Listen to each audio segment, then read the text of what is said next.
Moi, je trouve qu'il est bien que l'on parle avec les industriels, que les pharmaciens parlent des industriels, parce que ce qui fait la qualité d'un médicament, c'est à la fois bien sûr son efficacité, mais aussi est-ce que c'est bien utilisé. Et là, on voit bien que la relation entre l'industriel et le pharmacien sont absolument indispensables. On doit être sur le bon usage du médicament et on doit être sur l'évaluation en vie réelle de ces médicaments pour voir dans quelles conditions on peut les faire évoluer et dans quelles conditions on peut améliorer et sécuriser la prise en charge des médicaments pour qu'on ait effectivement de bonnes évaluations et qu'on ait plus rapidement des médicaments qui arrivent sur le marché, parce que c'est un des sujets aujourd'hui.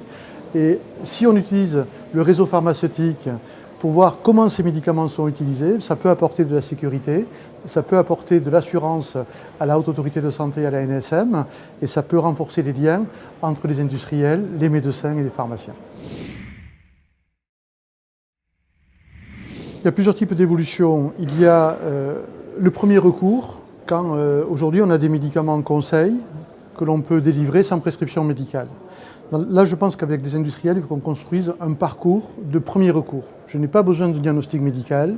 Je travaille sur l'accueil du patient, l'enregistrement de ce conseil dans le dossier pharmaceutique et derrière dans le dossier médical partagé, permettant d'être une première porte pour éviter des consultations non programmées qui désorganisent les cabinets médicaux ou des consultations aux urgences qui encombrent les urgences de façon inutile. Donc on a besoin de construire avec les industriels ce premier recours avec des médicaments adaptés, avec des arbres de décision qui permettent de s'assurer que le conseil va être homogène sur le territoire et répondre aux besoins des patients. Le second, c'est sur des médicaments beaucoup plus élaborés, chimiothérapie orale, patients complexes avec des médicaments qui nécessitent le respect d'un protocole. C'est comment on renforce cette relation entre le prescripteur, l'hôpital, le laboratoire, le pharmacien, les autorités de santé, pour faire que sur ces médicaments particulièrement complexes, sur parfois des populations assez réduites, comment on fait pour faire que ces médicaments d'abord soient accessibles et soient bien utilisés. Et là, il y a quelque chose à construire qui peut permettre justement aux industriels d'avoir un accès au marché plus rapide, parce que derrière, on sait qu'on pourra évaluer ce qui se passe au niveau du patient et au niveau du respect du protocole. Il y a des choses qui changent, des choses qui ne changent pas. Les 2 milliards d'euros d'économie, ça, tous les ans, on y a droit sur le poste médicament. C'est affreux parce qu'on tape toujours sur le médicament comme variable d'ajustement. Mais à 2 milliards, la variable d'ajustement, je la trouve un petit peu lourde. Et donc tout le monde prend sa part.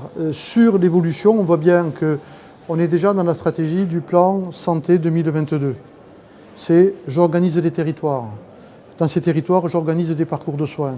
Je casse des barrières entre l'hôpital et la ville. Je casse des barrières entre le travail que doit faire le médecin et le travail que doit faire le pharmacien. On doit être en complémentarité et pas en silo. Et là, ce qui est en train de se passer, c'est tout simplement ce que les médecins, puisque c'est un amendement de médecins généralistes, sur un territoire rural, qui dit « moi j'ai besoin de m'appuyer sur les pharmaciens pour le premier recours ». Parce que parfois, pour une cystite, on n'a pas besoin de me consulter. Si le pharmacien fait bien son travail, eh bien, la personne sera correctement prise en charge, à condition que le médecin soit informé. Ça, c'est une évidence. Et puis, commencer à organiser dans les parcours de soins des délégations de tâches. Alors, tout le monde ça, affreux, délégation de tâches. Non, délégation de tâches, c'est simplement qu'on a écrit ensemble un protocole de soins, médecin, pharmacien, infirmier, et qu'on dit ce protocole de soins va nous permettre de gagner du temps et de sécuriser la prise en charge du patient. Et pas être encombré par de l'administratif, à refaire des ordonnances pour un changement de dosage, alors que le protocole l'a prévu. Donc on commence à rentrer dans cette dynamique et il était temps.